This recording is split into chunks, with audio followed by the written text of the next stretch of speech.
আসসালামু আলাইকুম।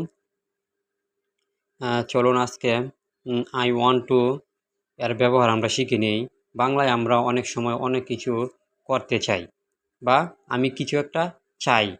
যেমন আমি খেতে চাই, আমি যেতে চাই, আমি রান্না করতে চাই, আমি বসতে চাই, আমি পড়তে চাই, আমি লিখতে চাই। এরকম শব্দ আমরা অনেক সময় বলে থাকি। তো সেটা আমরা ইংলিশে কীভাবে বলতে পারবো? উম চলেন আজকে তা আমরা জেনে নেই। আই ওয়ান্ট টু মানে আমি চাই।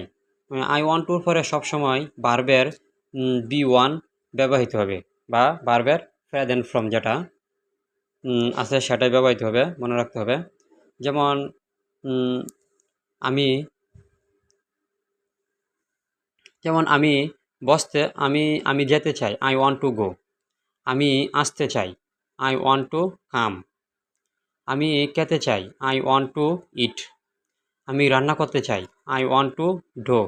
সরি, আমি করতে চাই, আই ওয়ান্ট টু ডো। আমি করতে চাই। আমি রান্না করতে চাই, আই ওয়ান্ট টু কুক।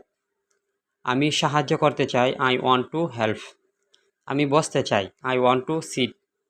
আমি পড়তে চাই, আই ওয়ান্ট টু রিড। আমি লিখতে চাই, আই ওয়ান্ট টু রাইট। আমি দিতে চাই, আই ওয়ান্ট টু গিভ। আমি ঘুমাতে চাই, আই ওয়ান্ট টু স্লিপ। আমি কিনতে চাই, আই ওয়ান্ট টু বাই। আমি বলতে চাই, আই ওয়ান্ট টু সে। আমি হাঁটতে চাই, আই ওয়ান্ট টু ওয়ার্ক। আমি ভাবতে চাই, আই ওয়ান্ট টু থিঙ্ক। আমি আবেদন করতে চাই, আই ওয়ান্ট টু অ্যাপ্লাই। আমি বুঝতে চাই, আই ওয়ান্ট টু আন্ডারস্ট্যান্ড। আমি দেখা করতে চাই, I want to meet. Okay, ভিডিওটা ভালো লাগলে অবশ্যই জানাবেন। Thank you watching my video.